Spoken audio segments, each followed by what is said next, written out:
Christopher Bryan Mitchell, known to family and friends as Bryan, was a 32-year-old living in Brandon, Mississippi in 2018.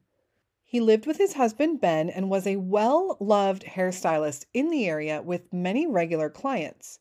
He not only loved doing their hair, but enjoyed making them laugh and smile while they sat in his chair.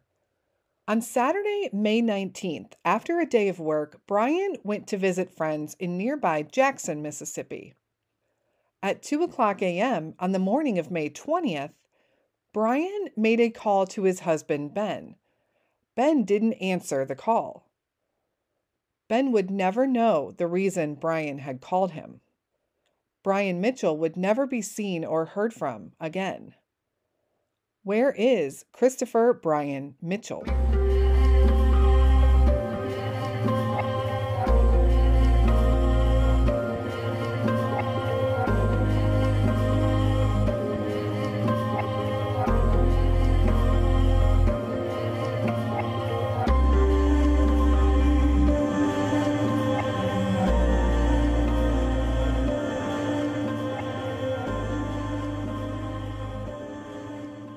Welcome back to the Where Are They podcast. Today's episode comes recommended to us by a listener, Tracy. Thank you, Tracy, for your recommendation. This unsolved case is super frustrating for sure. Since this case is unsolved and there is a high likelihood of foul play involved, I am not going to mention last names in this episode except for the victim himself. I began looking into this case a couple months ago, and there is so little known about Bryan's disappearance, and so many that are just unwilling to talk, it was really a hard case to put together. But a man is missing, and he deserves to be found. His family and friends also deserve some answers. If you are interested in joining our detective group on Patreon, check out the link in the show notes. Membership begins at just $3 a month, and you will receive a bonus episode every Friday, free or discounted merchandise, and we will be making regular donations to the charities involved with our missing persons cases.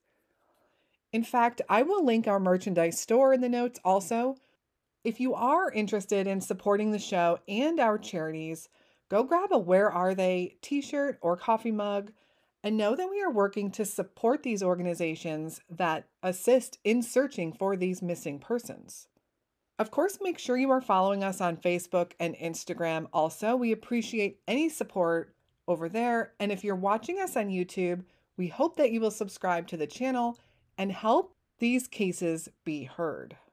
As always, if you have any feedback or case suggestions for us, we want to hear from you. You can always email me at canwefindthem@gmail.com.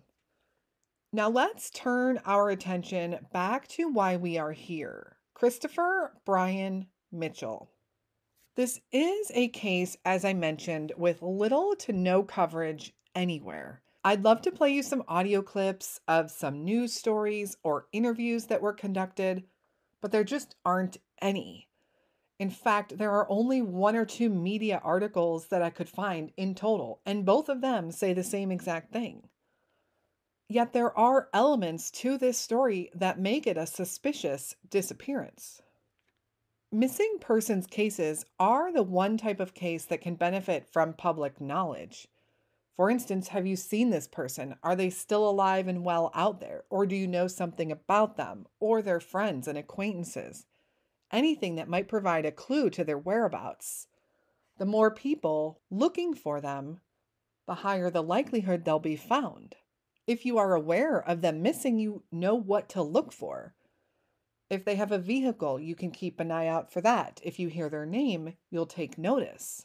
The more that you know, the better. Yet there are people living right in the area where Christopher Bryan Mitchell vanished from and have never even heard his name. Christopher Bryan Mitchell, who I am going to refer to as Bryan, as that is what he was most known by, was a 32-year-old young man in 2018. He was a popular hairstylist at the Detangled hair salon and had a ton of regular clients. Not much is known about Bryan's earlier life or even much at all around the time of his disappearance, but I can share with you what we do know. Aside from being a popular hairstylist, Bryan was married to Ben, and together they lived in Brandon, Mississippi. Brandon is just a few miles to the east of the capital city of Jackson, Mississippi. We do know that at some point Bryan did struggle with addiction and spent a little bit of time in rehab in the past. And this is one of the factors that is believed to have played a role in the lack of search efforts for him. Like many who have a history, when they go missing, it is often brushed off as they wandered off or they relapsed. They had an episode, and not much is really done for them, especially at first. And that is the time that it is most crucial to find evidence, clues, or to even find the person. The longer we wait, the more difficult it becomes. Even with surveillance footage, most CCTV is only kept or stored for 24 to 48 hours. After that, the footage is gone.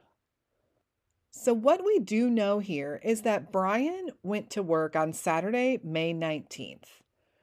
Afterwards, he left to go visit some friends in Jackson. In fact, I believe the woman was actually Bryan's friend, and she was living with a live-in boyfriend in the King Edward Apartments or the King Edward Hotel. I've heard it referred to either way. It was believed that he would be spending the night with them on that evening, although it isn't really clear why.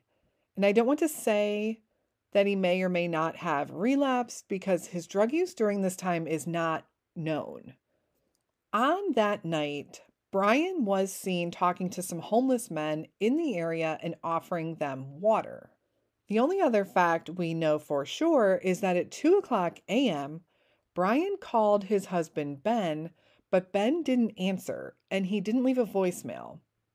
The next day, when Ben tried to call Bryan back, his phone went straight to voicemail. When Bryan didn't return home in the days that followed, Ben started asking around. Friends whose place he was known to be at King Edward's Apartments, said that he had walked out of the apartment in the middle of the night and they didn't see him again after that.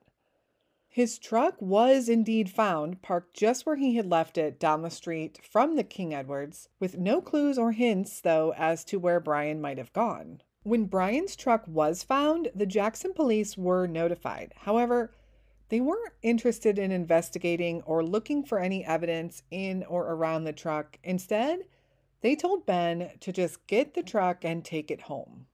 Also, during this time, for some reason, friends and family did believe he was possibly mentally unstable, and they went around passing out flyers and asking for people to watch out for him, but not to approach him. The reason was they felt that if he was trying to stay hidden for some reason, and it came out that people were looking for him, he might vanish again. So they urged caution for people keeping an eye open for him. In fact, they suggested that if people thought they might have seen him, to try and get a picture without him noticing. And this might have also played a role in less people looking for Bryan. After all, he was an adult. If he wanted to go somewhere or disappear, that was certainly within his right. And if his own friends and family thought that that's what might have happened, it certainly takes away the urgency in the case. A few volunteer, not law enforcement, searches were organized in the months that followed his disappearance, although they would end up being canceled. A family advocate did start investigating since the police department would not. And while I agree it's frustrating when law enforcement doesn't help and take these cases seriously, it has also been said that the Jackson PD is a very understaffed and a highly worked department. But to me, then, these are the cases where outside help is needed, such as the state police. We see a lot of these missing persons cases, especially in small towns, where they don't have the manpower to search, and the state police come in and offer assistance. As people close to Bryan started asking around, some interesting things were learned. and a few commented about the unreliability of the people at the apartment he was last known to be at. Rumors started to circulate that the live in boyfriend of the woman at the apartment became very angry at Bryan after learning that Bryan had taken video of him. I'm not sure the nature of the video or even if this story can be corroborated, although it's mentioned in a few different online forums. The female that lived there, the alleged friend of Bryan's, also told a story that Bryan had taken her key fob. This key fob was used to access the apartment building. The building supervisor said that the key fob was used for several days after Bryan's alleged disappearance, according to their records. So, was Bryan still there coming and going? Or was the woman lying? Or who was using that key fob? This information was also passed on to the police with hopes that they would pull and look at surveillance footage from the building. The building did indeed have surveillance cameras, but the police did not request any surveillance. And of course, that footage is now long gone. I did a little bit of looking into these King Edward apartments because it is also referred to as a hotel, and it kind of made me wonder if it was a place for transients or if people live there long term. And the King Edward Hotel is actually a historic landmark for Jackson and even the state of Mississippi. It is located downtown in the historic district of Jackson. It was built in 1923 and it was closed in 1966. It was then renovated and reopened in 2009, having sat vacant that whole time in between, and it was reopened as a combination of hotel and apartments. The hotel portion is actually flagged now as a Hilton Garden Inn and managed as such. It is also home to a bar, restaurant, and coffee shop. The upper levels are apartments. And I don't know why, but these kinds of structures always give me the Cecil Hotel vibes. And if you aren't familiar with the Cecil Hotel in Los Angeles, definitely look that up. I did look the apartments up. It looks like they do begin at around $1,400 a month. So it looks like, although this was once known as a bad area, there have been efforts made to revitalize it and make it a destination spot for Jackson. It might also be worth noting that this area also has a Greyhound bus station and an Amtrak train station close by, which does increase the chances that one could easily leave the area. So people start searching for Bryan, friends and family, and those that know him, but searches turn up nothing, and sightings are non existent. Finally, Jackson PD does get a hold of Bryan's cell phone records, and they learn that his cell phone last pinged near Del Rio Street and the Jackson Fire Department. However, the phone itself has never been found. Now, that area near Del Rio does have railroad tracks running through it, although it is mostly a residential and lightly commercial area, some small shops and fast food restaurants. And it is also about 4.5 miles from the King Edward Apartments. Even with this newfound information that Jackson PD had, there were still no searches conducted. It is also unknown if Bryan perhaps knew someone who lived over in that area, which would give him a reason for being there. And if he did go off on his own, was he maybe staying with somebody that lived in that neighborhood? Or did he or his phone end up there unwillingly? Are there areas nearby to hide evidence or even a body? Looking at the map, there is a rather large body of water nearby, Lake Hiko. However, this lake is closed to the public and has a large fence surrounding the entire perimeter. Not that fences can stop people completely, but it certainly does make it more difficult. Interestingly, that lake is owned by an energy company who last year elected to shut down their power plant and drain the lake.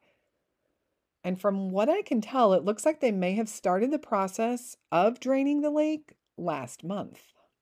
If you are local to the area, I'd love to hear what you know about that particular process and that area.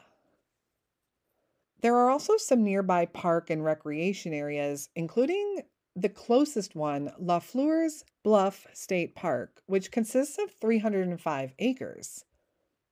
So we really have a few different schools of thought here. Bryan left the area willingly. Bryan met with foul play. Or Bryan had a relapse, which resulted in an accident. It seems that those close to Bryan did have some concern about his mental state and possible drug use. They also said that being gay in Mississippi can be a tough way of life. So maybe Bryan just got up and left. Although, where was he getting money? Was he hitting the streets? And why abandon his truck? Bryan also had family trying to reach out and find him, thinking maybe he was alive living a transient lifestyle. However, no one heard from him since May of 2018, convincing everyone that knew him that he was no longer alive. Now, there are a few different specific theories that involve foul play. Theory number one, something happened to Bryan in that apartment or at the hands of the people that lived there. A rumor has circulated that the couple that lived there had ties to the infamous street gang, the Simon City Royals. The SCR are known to have a lot of law enforcement in their back pocket, or at the very least, law enforcement doesn't seem to come down on them as hard as they could, which is interesting since this is one of the largest and most deadly gangs in America. Theory number two, Bryan met with foul play on the streets. If Bryan was involved in the drug scene, any number of things could have happened. A drug deal gone bad, maybe in the wrong place at the wrong time. And theory number three, Bryan was robbed on the streets. If he was frequenting bad areas, this is also a possibility, and a lot of people have mentioned this.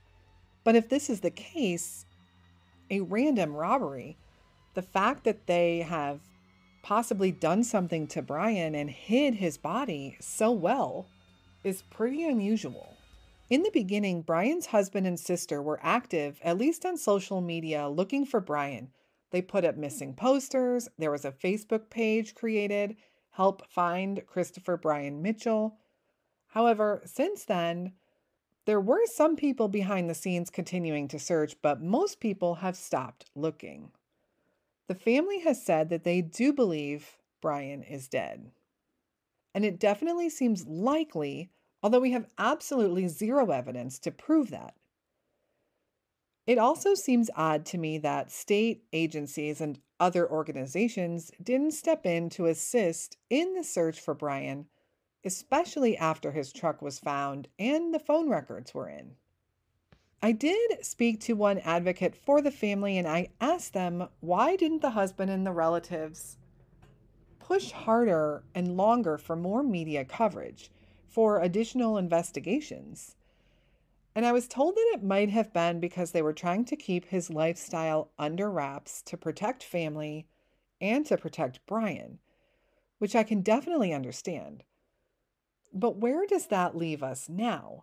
3 years later, and still no sign of Bryan, and no clues as to what may have happened to him or where he is. And sadly, Bryan's mother has since passed away, not knowing what happened to her son. Bryan and his husband Ben had been together for 5 years, and Ben had this to say about Bryan. The main thing he always does is tries to make people laugh and feel better no matter how he feels. He always considers other people's feelings. That's why we know he wouldn't do this unless there's something wrong, and we just want to find him. One day, there is a bright, smiling, laughing young man chatting away with his clients in his salon chair, cutting hair and cutting jokes, and the next day his chair sat empty. No laughter filled the room. A husband sat at home, wondering where the love of his life had gone. family wonders where their son and brother is. Friends remember the smiling face and selflessness of Bryan Mitchell. Yet there are no answers. And as far as we know, there are no clues either. There is no trail to follow. There is just nothing. Christopher Bryan Mitchell was 32 years old when he vanished in May of 2018. He was described as a Caucasian man, 5 foot 10 inches tall, weighing around 160 pounds. He has brownish reddish hair and green eyes. His given name is Christopher, but he usually went by Bryan. He does have a few distinguishing tattoos on his neck. The letter B in Old English script on the left side, the number 22 on the right side, and EST 1986 on the back. If you have any information about the whereabouts of Christopher Bryan Mitchell or any knowledge at all regarding his case, please call Jackson Police Department at 601-960-1234. I encourage you to also like the Facebook page set up for Bryan. Help find Christopher Bryan Mitchell. While there isn't much going on in his case right now, we need to reinvigorate the search for Bryan and the search for answers. Please share his name and his story any way you can. Someone definitely knows something. What do you think happened to Christopher Bryan Mitchell? Thank you for tuning in to hear Bryan's story. I know there aren't many details to go on here, but we need to change that. His family deserves it, and Bryan himself deserves it. Please make sure you have liked our Facebook page and are following us on Instagram. Again, if you have any case suggestions you'd like to hear, send me an email at canwefindthem@gmail.com. If you are a member of our detective group over on Patreon, keep your eye out this week for our bonus episode releasing on Friday.